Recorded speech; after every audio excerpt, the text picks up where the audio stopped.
Boogeyman. Oh, that one.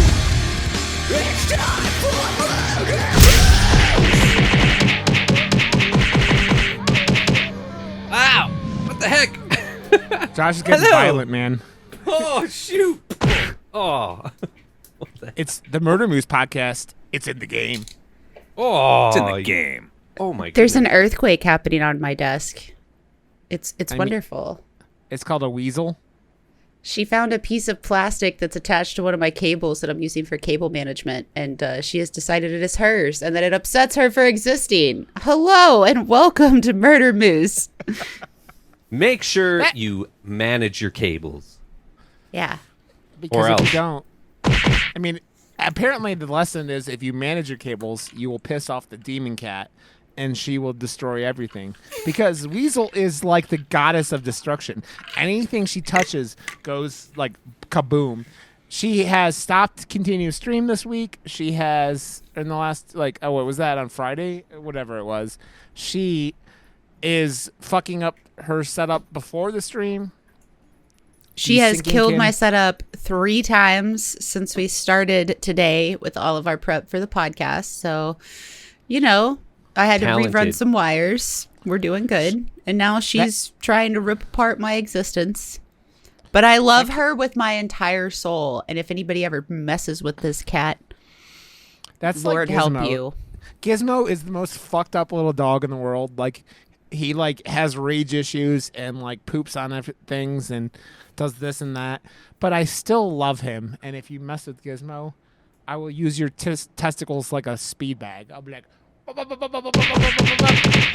whether you have testicles or not, I will use it. I will use your spiritual testicles as a speed bag. Something. I don't know why I added those 2 sounds before this show. I just like them. They're great.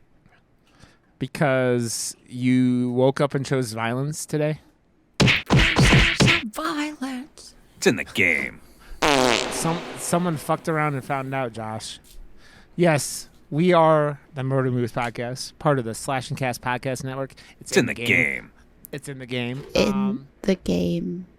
In the game, we are here to talk about horror movies, and we're going to talk about the Boogeyman here in a little bit. Episode 150 fucking 3.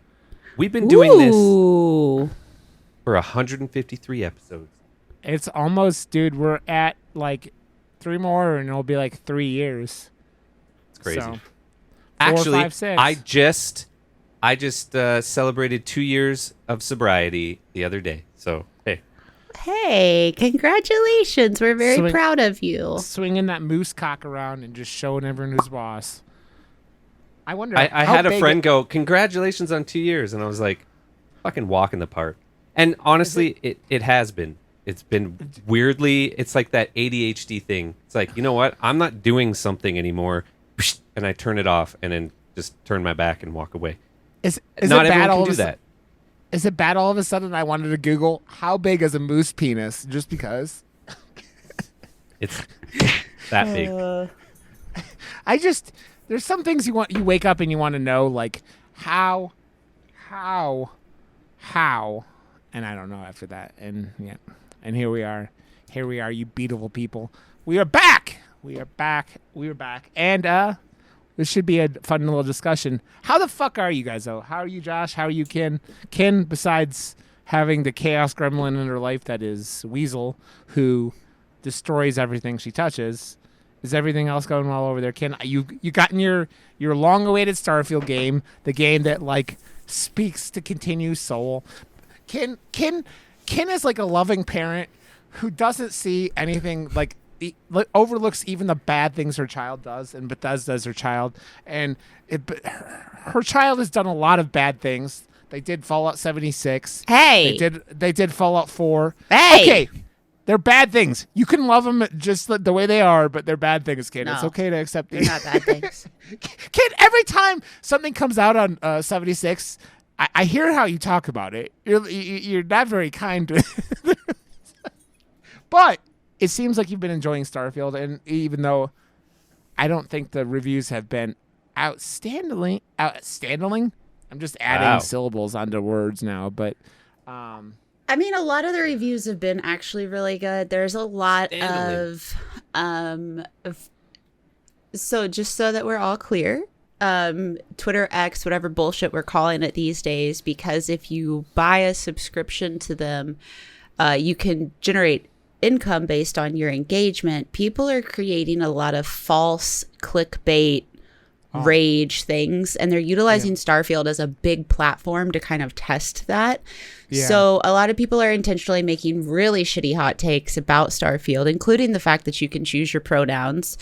And for whatever reason, like, it shouldn't affect anybody. I don't understand why it would affect someone. I'm sorry, like, maybe I'm just too close-minded, but like, let people choose their pronouns. Let people choose. Like, what the fuck does it matter? How does it affect anybody?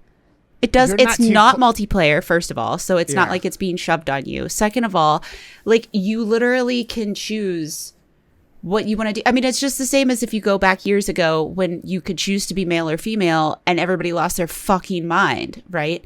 So, like, just let it be. But anyway, so you've got a lot of false... Let it be. There's a lot of false outrage culture that's stemming, but all of the reviews that I've seen of the game have been really good. There were some optimization issues. On launch, I was not on the correct computer because I was still transitioning into the office, and I, for some reason, in my big, smart, lovable brain, thought that my streaming PC could handle it and I wouldn't need my gaming PC. No. So I fixed it, and now it runs pretty much flawlessly. I know a lot of people were complaining about desyncs between the mouth movement and whatnot, but like, that's been minimal for me. I've yet to have a single crash. It runs really great. So far, the story is really good. I think also there were, from what I've seen from some people, they were upset about the story, and they said that they didn't feel it was long enough, or that it wasn't as good as, you know, it could be developed. Well, if you don't do any of the side missions, it's not going to be as developed as much. Like, that's the thing with Bethesda games. Like, yeah, their stories may be short, and their stories, a lot of people will go into it and they'll force play straight through the storyline, and then they're really confused why this story is such garbage. It's not. You're just missing so much context. So I'm excited about it. I've been having a lot of fun. Even just like, I spent like 3.5 hours on one planet with almost nothing on it, just looking for these resources that I was missing. And I was having a blast with it. Like, and there's thousands of planets. So it's, by the way, you're not too close-minded. You're open-minded. They're close-minded. I saw that Dr. Disrespect was having conniption about pronouns.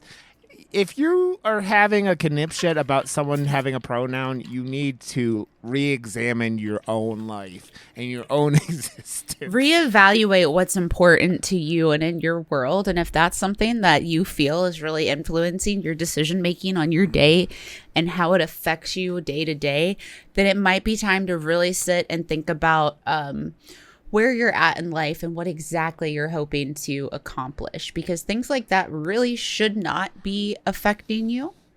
They're not hurting you. They're not hurting people around you. So get the fuck over it.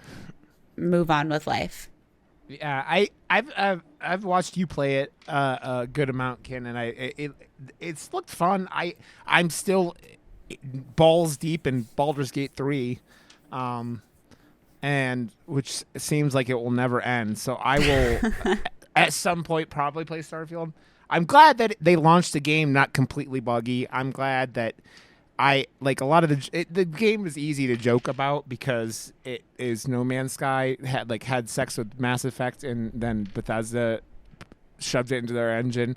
But I want the best from Bethesda because they make some of the coolest games in the world, even though the best Fallout game wasn't made by Bethesda.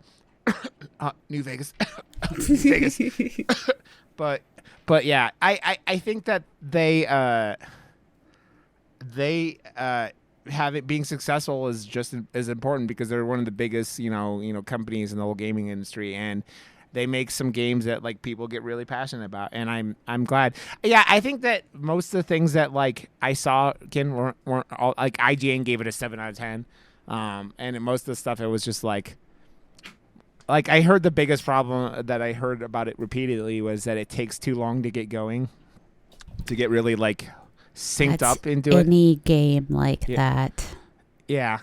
You're talking about like story driven wise, like getting into yeah, it? I think so. That's- It was like 10 yeah. hours I kept hearing. Or I It don't know if didn't it was take the story. 10 hours. A lot I of think that, I that- think, comes from, sorry, I don't mean to like railroad No, you're over good. you, but I You're think good. some of that comes from, and it may not from like the game journalists, because obviously they're going to be familiar with it. But I did have a lot of people come to me and they're like, this is so convoluted. I don't understand anything. What are these mechanics? This UI is trash. And I'm like, this is it, man. Like, this is the best. Like, yeah, there's parts of it that were upsetting to me. I had a lot of issues navigating the map. I even still do. But like, that's, you know, that's typical. It's going to be a change. But everything else is very much the same as like Fallout 4 kind of mechanics as far as like understanding basic things like the workbench and stuff. So yeah, if you haven't played other Fallout games, it could be really convoluted, but like it just takes time. And again, that's why I think that people may be giving it a lower score if they went into Starfield specifically because of the hype and they didn't know anything about it, if they've never played another Bethesda game like that. And then as far as it being like Mass Effect, No Man's Sky in space, yeah. I mean, there's a planet you go to. This is not a spoiler. There is this planet. It's called Neon. And it screams the club planet in Mass Effect 2 that I want to say is Cortex, but I can't remember. But it screams it, like just straight up screams it. And then there was another place I was walking through where it's clearly designed after Disneyland.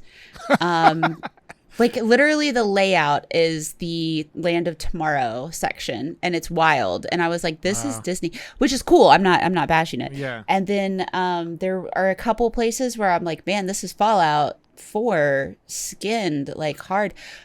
But for me, I like that because that's comfortable for me. That's, you know, familiar.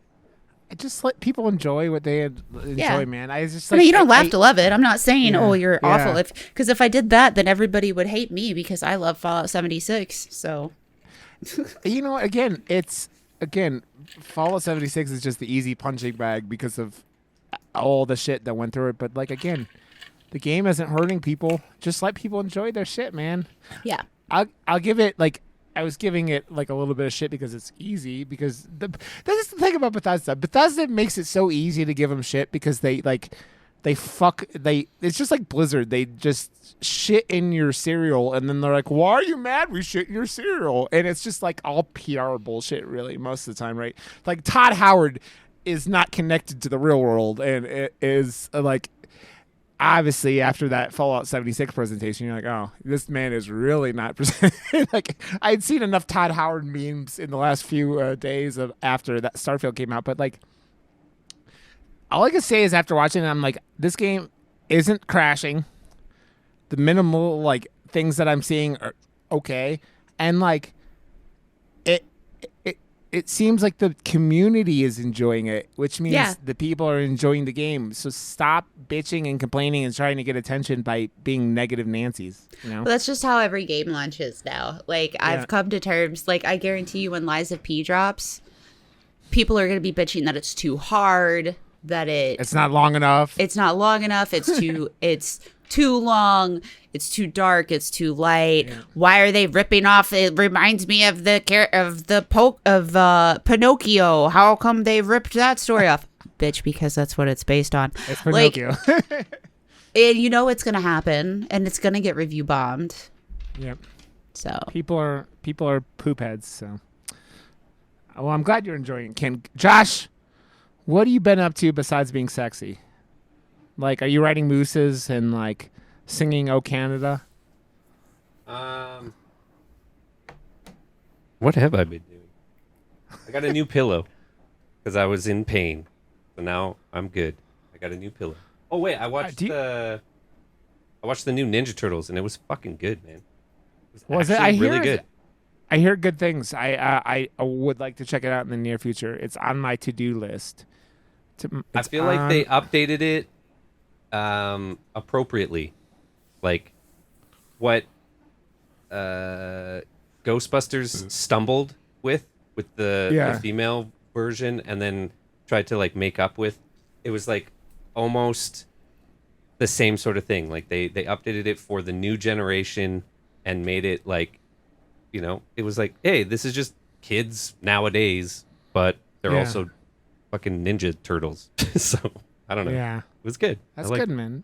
I'm always happy. Is Seth Rogen out doing weird shit again? And I mean, he did Invincible, and he was Isn't he connected to The Boys also? And like, so like, he's been like bringing all these cool comic book things like back with like style and just love, and it just shows, and you just get these really cool products. It's the animation on it reminds me of the Spider. That's what they were definitely doing, but I feel like it was in that direction, but not overly and or too heavily in that direction. It was a stylistic choice, but I feel like because they were making an old IP more current, it was just like a way of also making it a current way of, showcasing animation.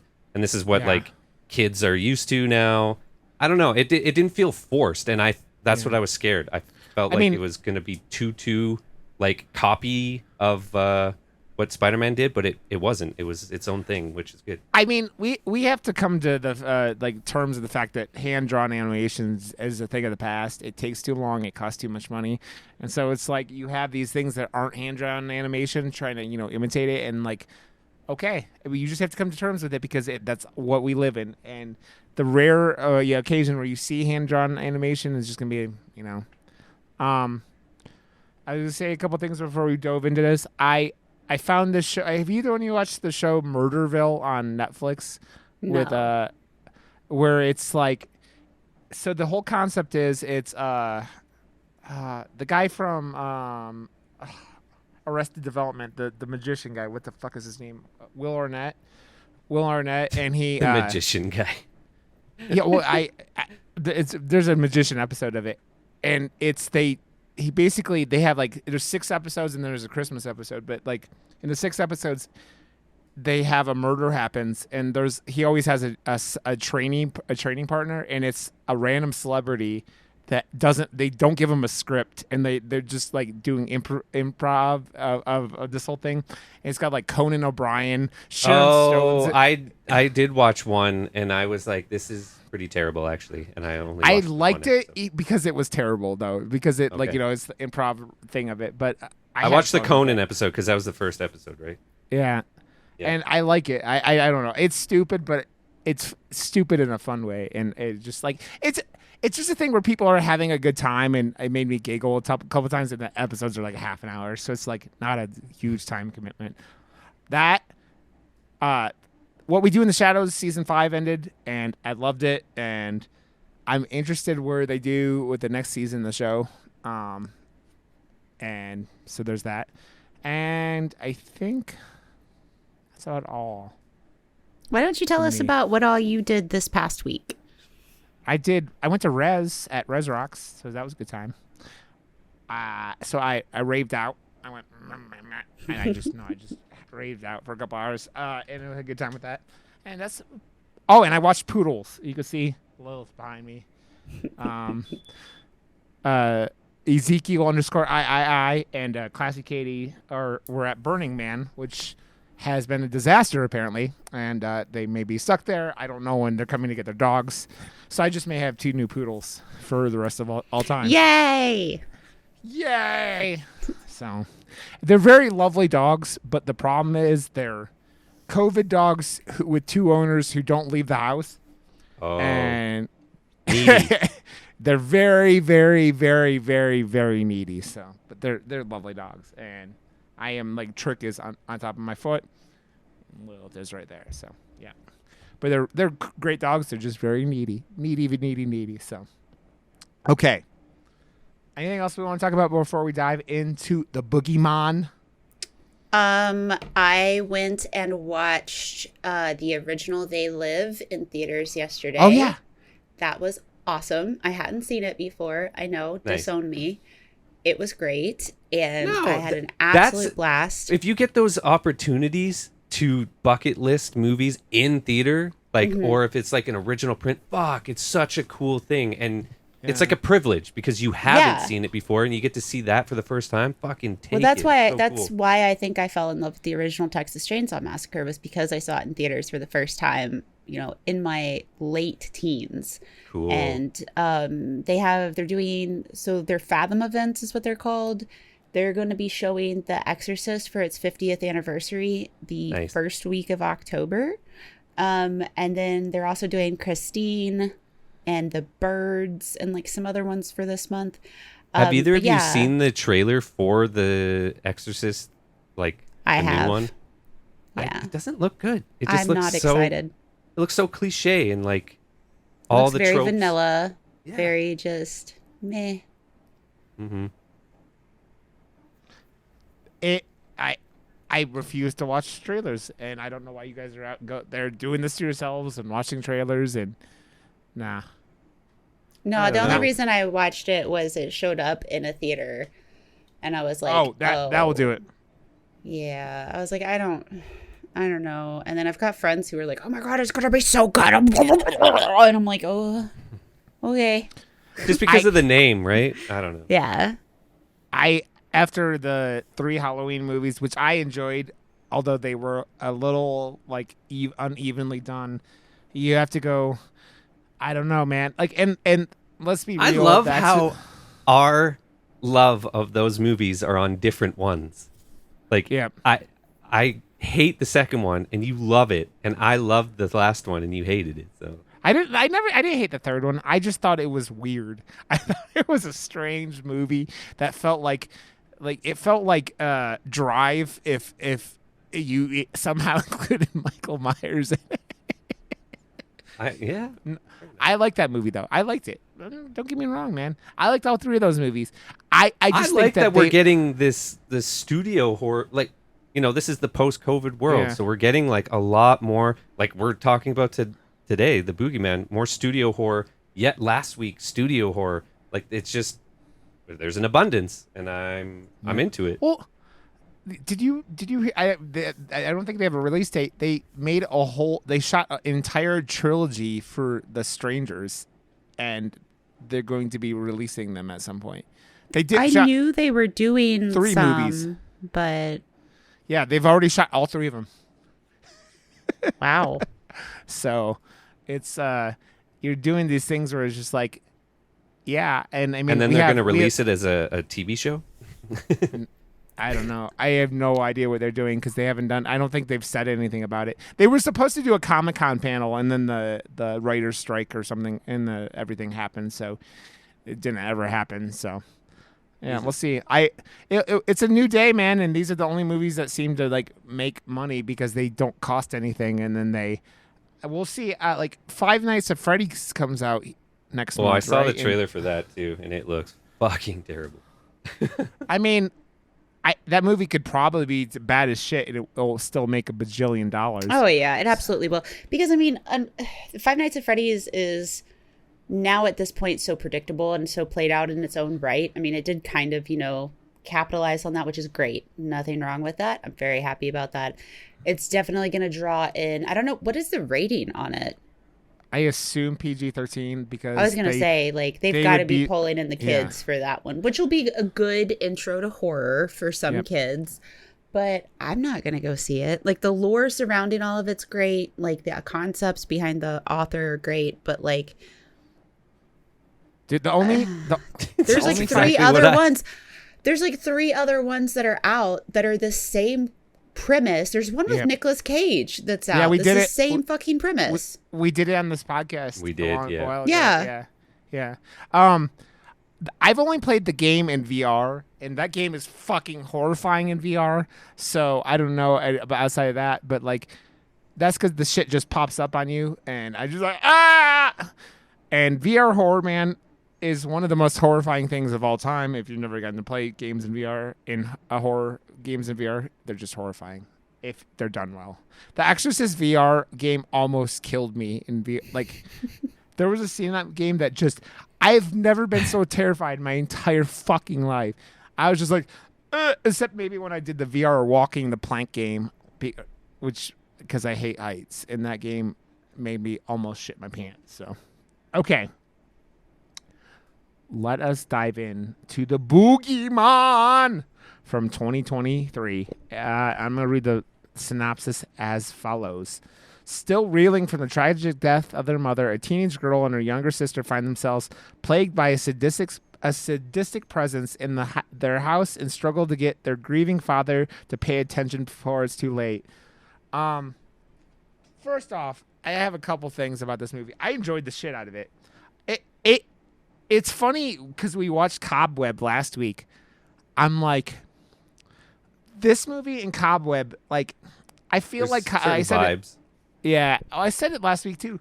I felt like Cobweb would have been better off just staying on the PG-13 like kind of bandwagon and not just going fucking gore house in the last 10 minutes of the film.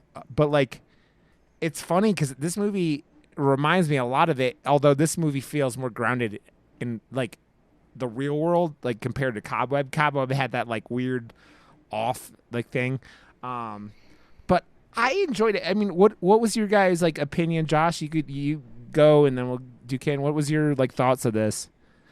I'm glad we were diving into it. It gave me almost like nostalgic vibes of other kind of studio movies I've seen in the past, but this and a lot of studio movies done in the last like 3 years, they have that polish that I don't know. You don't see in older movies as much. And like, I feel like there was a lot of like formulaic things in this movie that I've definitely seen before. But Yeah.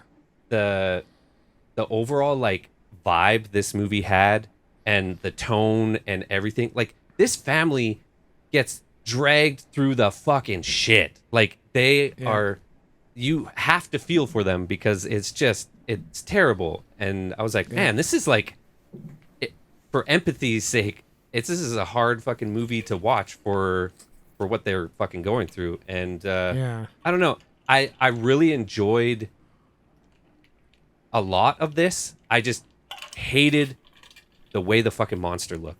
Like it just ruined so much of it's that thing where like Signs, the movie Signs, is so good, and then you see the fucking monster, the alien, and it just ruins the whole fucking movie.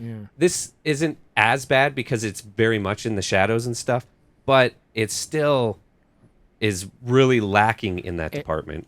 But that's Yeah, the monster kind of reminded me of something that would be on like the internet, like the Slender Man kind of thing, right? Because it's got that like, it's very like the long limbs and stuff like that.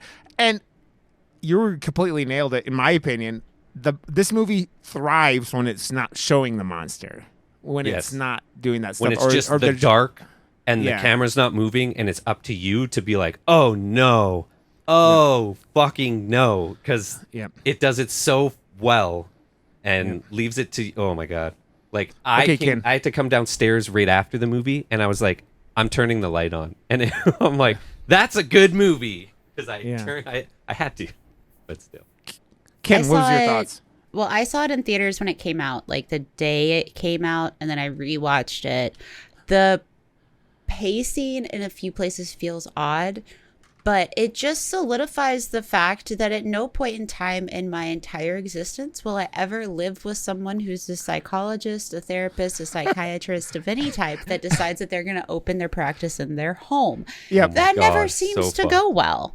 And like that whole situation it was so unnerving, but it felt real. It felt like something that would actually happen. And when it came down to it, I think that there's a lot to be said about the Babadook and the Boogeyman if you compare the two, at least with me saying that it's been a few years since I've seen the Babadook, so I apologize if that comparison falls flat. But I felt like they definitely went hand in hand because they're monsters that are consuming your existence, but like, are they based in reality or are they based in your head? And I feel like in a lot of ways, the monster was quote unquote real for them, but it definitely could have just been these are all the horrible things that have happened and we've let it consume us, and this is where we're at. I loved how like violent it was though. Like it was like so fast. That's the thing that made it stand apart from other movies and other whatever, is this one was like going through the door as fucking fast and violent as possible, and like you're not used to that. It's more like the creepy pullback, whatever, like tropes. This one was like, no, it's coming at you, and it's fucking gonna beat you the fuck up. You just mentioned that jump scare got me harder than I think I've been gotten in a long time. The door? Because because it's the little girl banging on the door, and then it transitions, and you don't know it's a dream sequence, which is another brilliant thing that was done. But like, because it's so like sudden and violent, like you're talking about, like this movie does violence, but does it in a PG-13 way. But it's super effective. Them yeeting the fucking like a little girl. Jump cut, like, and it's like in your face. Yeah, it was really good. Dude, and it's so expertly done. It's such a well-crafted jump scare. And like this movie is a lot about like, it kind of, I mean, you think about it, it kind of reminds me of like The Invisible Man, where you're just like always like looking for stuff in the background. You're always looking for like things Veiny moving. dick. And yeah. Well, I mean, God, everything is like, bitch, how doesn't anyone know? That's another thing. It's like, how doesn't anyone notice their house is turning into like growing veins up the walls and shit like that? And like I gotta say that's the one trope in this movie that they really play up, that everyone else is just so terrible, especially that like blonde girl from the school. Like, fuck that bitch. She was such a terrible person. And but everyone else is just so and it's like, just the like, oh, I'm not gonna believe you type bullshit. I'm just like, come on. There's been so many movies like that, and that's one of the things that they played into really heavily, that it's annoying at this, but you know, it's supposed to be, and it was. Dude, again. Can you thought of I thought of this exact same thing watching this. I was like, see, that's why you're never a psychologist from home, because like, yeah, you get to work from home, but then all the crazy people know where you live, and that's where you get in this whole like scenario. It's like the beginning of Sixth Sense, right? Like it's kind of like that, where it's like, yeah, this is this horrible thing happening. Also, let's be fucking real. The fucking cold opener in this movie, where they're like a baby gets slaughtered, terrible. It's just like, I did not like that whatsoever. I was like, I don't like this movie. As soon as that opening happened, I was like, I know what they're doing. They're setting the stakes high. But I was like, I don't like that. I don't like it. Ooh, Daddy Josh does not like when you kill babies in movies.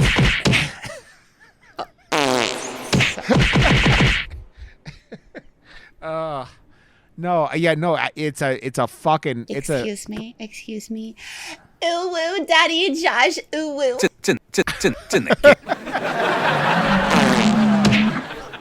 Thank you, Kim. No, it's a perfect way. I have buttons.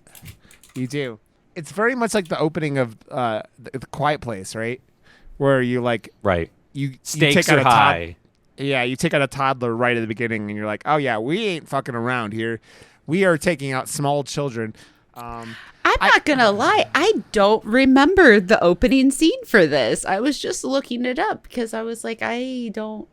It was the crib. It was the crib with the crying baby. Don't worry, it's your dad. Oh yeah. Okay, yeah. And then the blood on the picture with the guy from. I did not like it. Mr. David Dastmash, Lester Billings. I'm sorry. You should never name a character Lester unless they're like a sex offender, because they just Lester the molester, cock in your mouth. Yeah, exactly. It's just like, poor Lester, man. So it seems like the monster latches on to grieving families, according to the Lester's wife, and so it seems like one of their kids died, and it latched onto them, and then proceeded to murder the other children. Which it looks like there were 3 kids, and this thing just ate 2 babies or something like that. It's just like, oh, sweet baby Jesus. I I have to say, Josh, I was thinking about this as I'm talking. You talked about the monster not looking good. I will say, the scene at the very end of this movie, like the last scene, with the hands coming out of the mouth, was extremely unnerving in my opinion. Like the I mouth, liked that part, but yeah, the rest of him wasn't doing it for me. Like that almost reminded me of like what they were kind of doing with Smile, because it's like it's taking more, like Smile did it way more like artistic and less like scary. It was like really like, hey, look, we're kind of crazy now. But I love that everything we talk about kind of just goes back to Smile somehow. That movie was very it's big very for me. iconic. Yeah, it's gonna stand in time for a long time. I loved it. It did a lot of these things so well that it just like it's easy to go back, and it's like just from last year. It's like in that top, echelon of things that we've talked about, so it makes sense. This is another thing I really dug about this movie is they got Sawyer, the little girl, fucking I loved killed the it. cast. Everyone, like that family, I felt like it was, I don't know, like it could be a thing. Like I haven't felt that about a full-on cast, like an ensemble, in a while. Like I felt like them, I don't know, everyone was perfectly cast and they all did a really good job for what they were supposed to be doing. Like the older sister, she's in that Yellow Jacket show, and she kills it in that too. And she was in another show or movie or something that I've seen. She's just, I feel like she's got that like alternative look down, but it's not a forced thing. So she'll get like typecast well because that's just like her vibe. And I feel like much. Oh, sorry. Go ahead. No. Like, but for this role, it felt like it wasn't too far off from what she's done. So she fit in really, really well and like excelled, I think, because of that. She was on the Book of Boba Fett. Oh, so right. She was right. like, she was the like alternative girl riding a toaster. Rock girl. Yeah, exactly. Riding a toaster. Dude. I have to say that I'm glad that you picked up the stuff with the therapist, because the other thing about this movie that made me giggle was the therapist who is so in denial that he won't like talk to his own children. Yeah, actually, that was really interesting. There was a conversation about that going on in Discord because we watched this together in Discord. Yep. And which, by the way, I'm loving doing. It's been a lot of fun. Anyway, how do you do it? So we screen share, and we just all sit into a room, and someone will share their screen, and then we use no one speaks, because we used to do that with movies and that was a shit show. But we have a text box that's attached to the room, and we just communicate via that way, and it works really well. Cool. So, but we were talking about it, and there was a lot of discussion about that particular moment with the father, because the father, for those of you that don't know and you're just listening to this because you like us, thank you, we appreciate you. There's a scene where the older daughter is trying to express her feelings to her father, and she starts kind of going deep into it, and he's just like, don't you meet with your therapist tomorrow? Like, you should bring this up with her. And yes, some of the people, a bunch of people in the chat were like, oh, good, like that's how it should be. And then somebody else was like, no, like he should be opening up completely and like handling all of this with her. But there was a lot of discussion about how there's a line of like how much he as a parent needs to be doing, but also how much he as a person can be doing, which brought up a whole lot of other things, because there is this weird, I'm going to go on a slight ADHD tangent, slight feministic type thing for a second. There is a woman online that is just an absolute trash of a human being who has determined that if you're married, you should never be allowed to be divorced, even if it's abuse, because that makes you a piece of garbage as a human. And one of the things that she had brought up recently was that if you are in a marriage and the marriage isn't good for you as far as making you happy or healthy or whatever, that you need to suck it up and just deal with it, because you're an adult and you need to do it for your kids. And that was the other thing, is that you were supposed to be a parent because all women are made to reproduce and do nothing else. And my thought was, so you would rather raise these children in an environment where their mother, who is influencing their lives, and their father, who's influencing their lives, are absolutely miserable, and convince them that that's what it should be, instead of letting those people be happy and go through life. And that was what my immediate thought was when this conversation was happening, because he needs that ability to like grieve in his own way. Yeah, he definitely needed to open up more with his kids, absolutely, but it just kind of was interesting to see, and it's still interesting to me to hear other perspectives on it. I know that for me, like, they there's show a it line. in different parts of the movie that he's going through his own thing. Like, he's doing it by himself, right? And then at the end, they show him in that room together with the kids. Yeah. And I think that gives him more of an arc, not being able to do that in that moment. Like, it's not the right thing, but I don't think it needed to be the right thing in that moment for the character, because he's going through his shit, right? Yeah. Yeah, it's very much a guy who's...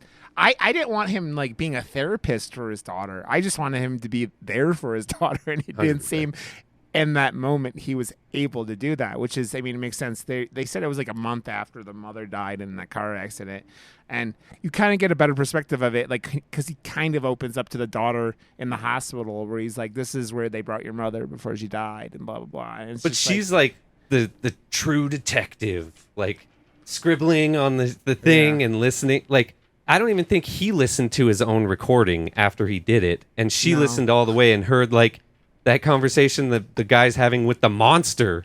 Like, yeah, what the hell? Like, just listen to your own shit. And how many takes did it take them to get that fucking of her chucking the tape recorder into the water? Also, that fucking thing would never have worked again. I'm sorry. Like I don't think they make voice recorders like to like. She just put it in rice. It's all good. She made a stir fry with it, and it was stir fry. Make sure you use leftover rice, or Uncle Roger will be very upset with you. I think though it's a good idea. Like, I think it's actually a really good, like, kind of a realistic thing. They take this character who is a therapist, and they show him helping people and doing all this shit. And then he's not Superman. He's not like this perfect dude, right? He's fucked up because he just lost his fucking wife. And he talks about it then. He's like, I never meant to be doing any of this without your mother. And it makes him more like a believable character, right? What do you think? What do you think about her choosing to wear the dress? Like, I don't know what the timeline is between, but it's like a month. Like, so that raises a few questions, right? Like, it's obviously triggering the dad. The shitty chick at school brings it up in a way, but like, because of how she brought it up and her actions after, it's whatever. But the fact that the question got raised, I think is a good thing. Like, what do you guys think about that? I think that, like, telling people how to grieve is not necessarily, like, I think as long as you're doing things, it's that question of whether or not shit is healthy, right? Like, obviously that blonde bitch is just like, she just comes across as like, she's like one of the chicks from Mean Girls, right? Where she like, was fucking she's insecure, and she's a hurt teenager and all this shit. Yeah, and you don't know you only get context into her when it comes to interacting with where Sadie. did that guy die? Show us. Like, yeah. Well, and it's like you're sitting there and no one would still be living in that fucking house after that happened, by the way. Like, there's no fucking way. They would be in a hotel, and that house would be up for sale the next day. Well, I mean, dude, any normal family. You get the little girl who's like, she's at least 6. They have context, because at the point they talk about her going to her 6th birthday party, eating too much and throwing up in the bowl. But Chuck E. Cheese. That girl is like telling them she's seeing shit, and nobody believes her. And like the therapist is like, she's mad. A guy literally just came into your office, said the same thing, and then killed himself. What is it going to take for you to fucking believe someone about this? Did he kill himself? No, obviously he didn't.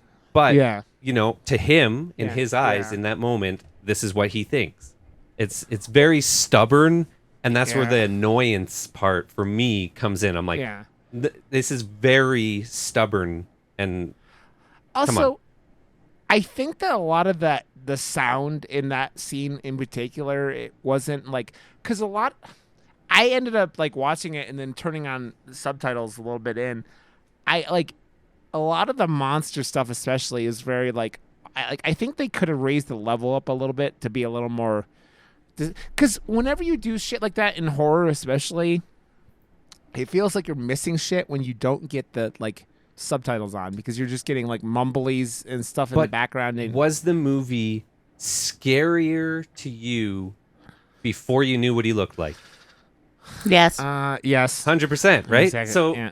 like, this is the thing that they showed too much, and then it takes the power away, because and we've gone over this several times. Whatever we can come up with in our heads is 10,000 times scarier than anyone else, because it's scary to you. You're doing it yourself. You're giving the power to the audience to make their own fucking cake, and you're giving them the ingredients. As soon as you're like, here, eat this, and it's like, oh, but it doesn't taste good though. Stop. It's the thing, right? So if you let them make their own cake, it's so much better.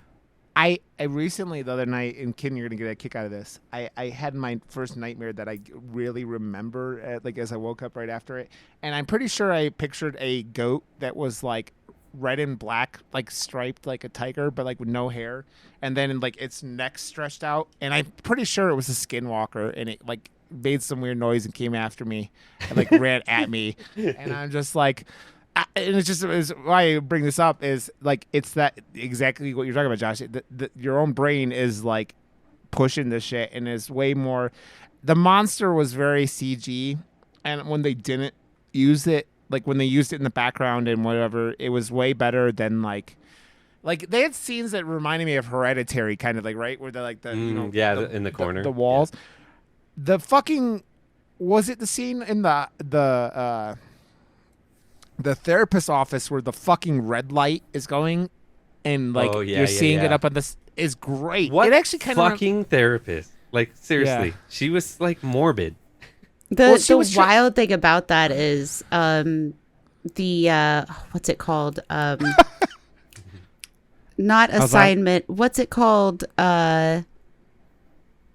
Exposure therapy. So when that moment happened, we had some people in the Discord that were like, yeah, because exposure therapy works so well all the time.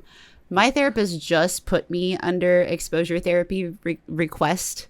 So at that moment I was like, well, I hope it works, because I'm trying real hard and I'm failing. Like, but yeah, that was a wild time.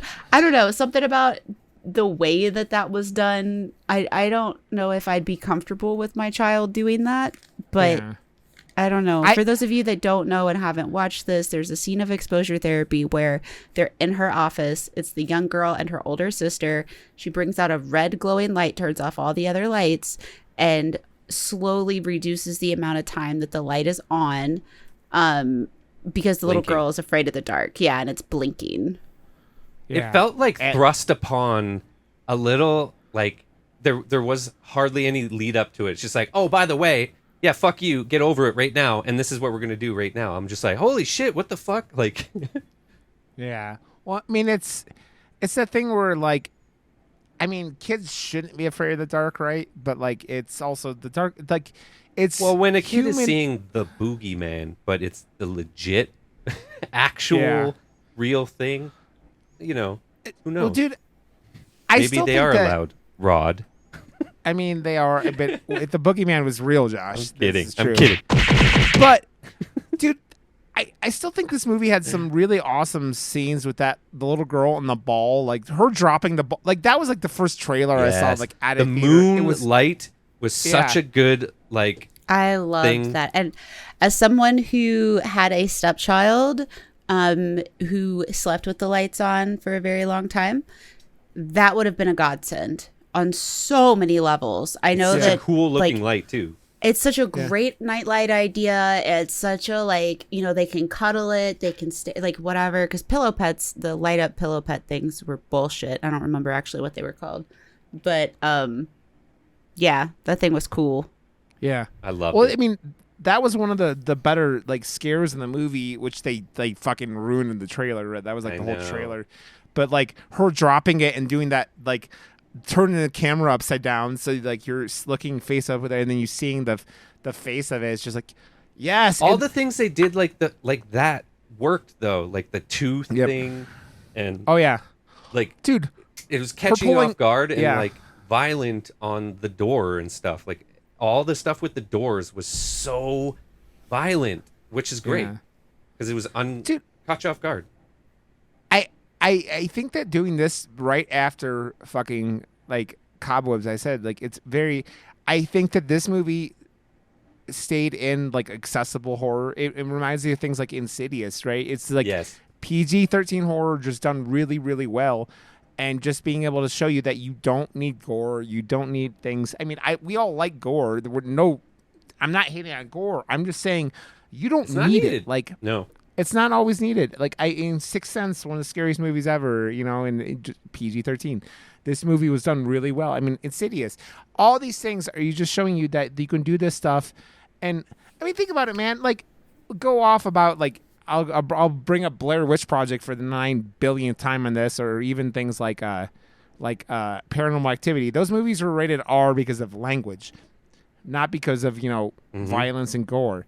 Like, it just shows you don't need that shit to make a movie horrifying. Like, you just need like atmosphere. You need like a story that you're telling well. And like, But I this think movie- with both of those movies, if there wasn't a dialogue that felt natural, it wouldn't have lent itself to the movie, and it needed the R rating because it needed to stay in that like kind of more realistic feeling. Yeah. So without the language, it wouldn't have been as realistic. So I was more focusing on the violence aspect of it, and then just like how neither one of them are like, Yeah. you're right. It's very like real because it was real talking. They weren't like doing scripts. That was all just, most of it was like, just like, what do you call it? What's the word I'm found looking for? footage. Yeah, I mean all that shit, right? So, but it's like it's just showing you you don't need violence to make it like a really cool horror movie. You just need something that's like this movie. I feel like this is a movie that there are going to be kids see in the next next few years, and this is their gateway horror. It's accessible. Josh, we talk about it all the time. It's a term we've been using a long time on this podcast. This is as accessible as you get outside of like if you're doing something kind of like Monster House or something, like animated PG horror, which you can do. I mean, This definitely isn't for kids, but it's for that first like teenage like Yeah. oh, let's go and see like a scary movie. Holy fuck, I'm terrified now. It's gonna fuck up, but it's gonna be it's good because those are the ones that stick with you and leave a mark, right? And I don't know, like there's not as many anymore in that PG-13 world. Oh wait, no. I just remembered. I don't know why it made me think of like what slasher films are doing, and that like Terrifier is like this thing now, and he's gonna be this thing, but also Art the Clown and the little girl are coming to Calgary next year for the Calgary HorrorCon, and I will be taking their pictures in full costume for that thing. So I'm very excited. I just learned that yesterday. So yeah, I'm fucking excited about that. I hope everyone signs waiver forms because that motherfucker looks like you get handsy with people. or headsy with people. I don't know, man. I don't know. I wonder when they're gonna make a Terrifier 3. They're gonna do it. I mean, that last one made a 100%. shit ton of money. Yeah. So, it's funny because like I feel like this movie didn't get a whole lot of attention when it was out. I mean, it got some attention. I think a lot of it's been because did this come out right around June, something I think. else? It came out right around Renfield, right? It came out around Renfield, and I want to say around The Pope's Exorcist as well, because I know that there was like a month where I was hitting the theater every weekend, and still like I missed a couple. Yeah. I think people just go, We wanted it's PG-13. to. Yeah. I this one was on my radar, But then, I don't think- Cobweb, I saw a trailer for Cobweb too, and I was like, holy fuck. The hell, there's like there's so many. I'm getting confused at what is what now. Yeah. Well, I mean, again, this movie and Cobweb have a lot of the same like things, man. It's just like they took this and they went hard in the paint in the final act instead of like In a year staying that we had PG-13. Evil Dead as well, and like, yeah, man, it's been a busy fucking year for horror. Yeah, and I mean, think the next year is going to be the same.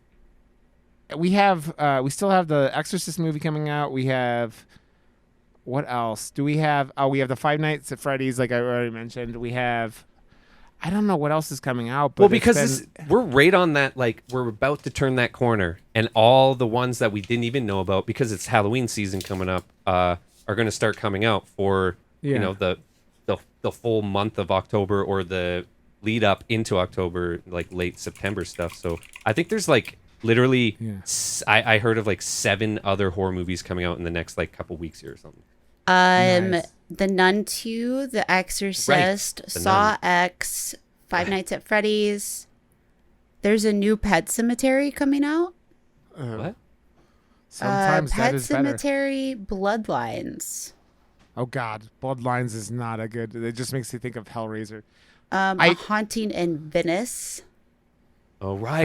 Actually that doesn't look mystery. bad. That's the There's a mystery guy new- movie. There's Yeah. a new VHS coming out. That will Right to always Shudder, happen. I assume. Yeah. And then a movie called Dear David. We've got a bunch of stuff coming out. I'm gonna have for. There's 2 movies that you mentioned that I will not see it unless I'm there. Someone convinces me otherwise. The Nun 2. The Nun is literally one of the most boring horror movies I've ever seen, and I fucking hate it with every ounce of my being. And I don't care what the fuck you say. Saw 10 looks like dog shit because they're so fucking desperate. How that is they he all of a sudden alive again? Well, it takes place between 1 and 2. Oh my god. Exactly. The Yeah. crazy ass storyline that follows that. I watched a dude who does like breakdowns of like long horror franchises. Yep. It is so fucking convoluted. It is Yep. ridiculous. Yep. And he's been in every single Saw movie besides Spiral. Spiral was you could tell Chris Rock wrote it because it was so the most predictable movie. I don't ever predict anything correctly in horror movies, and I was just like, yep, that's it from the get go, and yep, just It was I'm so sorry, dumb. Saw 10. I just will be like, I'm gonna have to be told by everyone that it's the best movie ever made, and that is such. It's one of those things where that movie you have to compare it to the original, and that original holds such a special place in my heart because it's such a cool indie. It's punk rock horror, man. That's what that movie is, and it launched the career of James Wan and Lee, whatever his last name is, and it's just like those two are just such icons. That movie is so good, and then they just proceeded to just like. But it's cool to see that Shawnee Smith is going to be back in that role because she was such a cool person to meet. And It takes. I don't it know. takes- Just because I've met her and blah blah blah. Yeah. Like that's the only thing for me. It was, the prequel, the thing like they do with all those things, the problem always is you have no stakes in it for them because you know that they're going to be on it and they don't die. They're all this shit. Yeah, they yeah, They I know. go along. It takes out all the stakes, and I'm just like, I don't know, man. I hope the Nun 2 is good. Every trailer I've seen of it makes it look terrible. it looks so bad. And like I said, hopefully it just isn't boring because the first one real boring.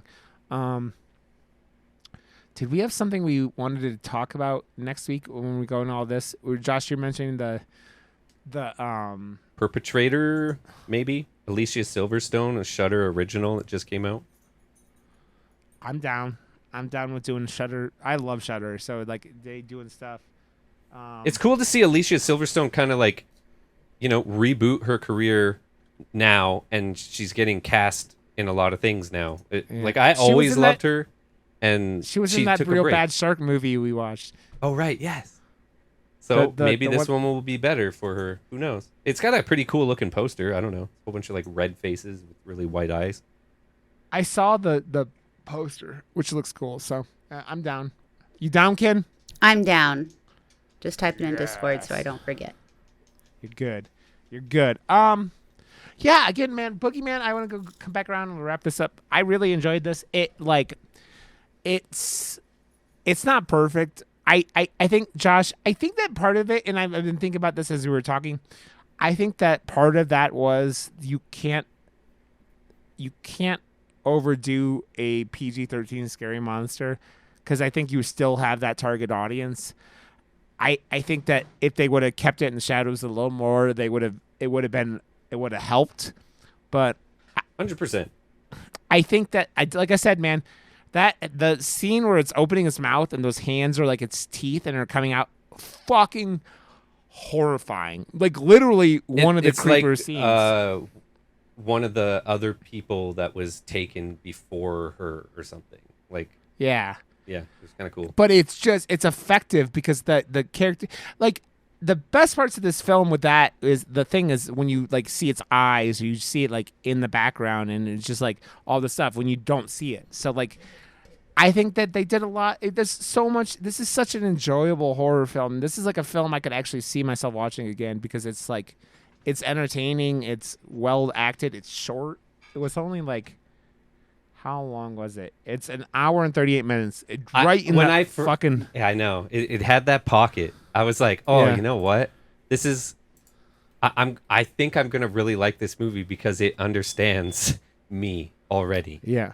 138 done.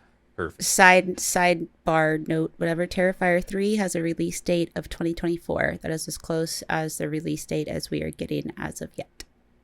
Sweet. They I wonder if how bad the I mean, like, I think the last one they shot in like January, and then it came out in like last year. So I think, I don't know, we'll see. I mean, Well, I think it's like it's publicly funded and it's all done, but you know, like, I'm sure they'll have a bigger budget again and a lot more. Are they people. crowdsourcing this again? Why wouldn't they? Because studio? I don't know. No, because then you don't get all. They're keeping it like. No, it's not about the profit. It's about being able to make the exact movie you want to make. You have a studio involved. They don't allow you to do exactly what you want. You'd have to have it in a contract somewhere, and not a lot of studios will allow a contract like that to be made. Maybe it probably will. A24, maybe. I don't know. That's like one of the only houses that like allows movies to just be made and then buys it and says, "Talk to me." Just there you go. Perfect There you go. example. Fucking great movie. It was wonderful. You know what? I haven't been as impressed with horror this year as I was last year, because last year was just like a fucking generational kind of year. But it's been a really good year for horror. It's been good. Like, Talk to Me is so good. That's my favorite movie of the year. Last year, though, man, they had fucking, Barbarian and Smile and all these other fucking films. Big, that were just heavy like, hitters. That for they're sure. classic kind of fucking horror movies. And I think that this year's been really good too, though. But it's not. Last year was just like a fucking shining moment in horror, I feel like. And this year's been good. Don't get me wrong, but yeah, I mean, we're at a point where it's the horror movies are kind of keeping like Hollywood going at this point because they cost so little and bring in so much. Disney's fucking dumb. Yeah, I mean, everything was fucking like Marvel movies, right? So, and we're seeing how that's going. There is serious superhero fatigue at this point. So no, they've done that to every single IP they own. I don't care about Star Wars now or Indiana Jones or anything they own now, because they were like, oh, you know what we should do? Just put out so much that everyone just hates everything we own. And I do. Okay, so next week is Perpetrators, Josh, you said? Perpetrator. Okay, which is on Shudder. So we will be doing Perpetrator with some Alicia Silverstone, and I would like to see a good Alicia Silverstone movie, because that shark movie had some issues, man. The set for that movie just made, like... It's a director from VHS 94, Jennifer Reeder. Dope. So- I'm down with this. Okay. So everybody who's here, go to murdermoose.com to check us out there. Go to YouTube and search for Murder Moose Podcast and follow us. Go to joshwrb.com. Go to Kintinue.com and follow twitch.tv/Kintinue because she's wonderful, and come watch her play Starfield or whatever game she's playing. And then just make fun of her inventory management, and it'll Yes. be good. But and I am just Rod_Johnston on Twitter and Twitch, so come follow me there. And Instagram, Mr. I think I'm on there. Johnston. Mr. Johnston, and you just sounded like a villain, like James Bond movie. So time to watch Friday the 13th Part 6. By the way, I want both of you start thinking what you want to do for Halloween next month. Because What about Friday the 13th next month? What do we want to do? Like we've done one Friday the 13th movie. We've done Friday the 13th Takes a Part boat. 8. Yeah. Jason on a boat. I don't Because even remember. I fucking love the poster I did for that. I would love to dive into one that needs me to take a break from everything else and actually make a poster again, because I have not had time to make a poster in a long time, and it feels bad. I would like to do either Friday 4 or Friday 7. I think Friday 7 is. I would love to do Friday 4 because I got to interview George P. Wilbur, and who played Jason in that one. So. Oh wait, no, that was Halloween 4. What am I talking about? George P. Wilbur was Mike Myers, not Jason. Oh, okay. What am I talking about? Wasn't there one of those guys who played both at some point? I don't know. Oh wait, Maybe I think you're right. Actually, I think one person might have played both, but I don't we know. could be fucking talking out our dicks. We're just Probably gonna are. we're gonna be like, you guys are stupid, and we should. So, okay, perpetrator next week. Alicia. Kin does Silverstone. that every week to us. You guys are stupid. You guys are stupid. You boys and your peepees. You silly peepee. You're talking out of your dicks again. Jesus. again. You 6'3" silly bitches. So okay, we love you guys. I love the shit out of you two. Let me tell you what, Josh, Kintinue. You're my favorites. So we'll catch you guys next week. We love you. Have a good week, and bye.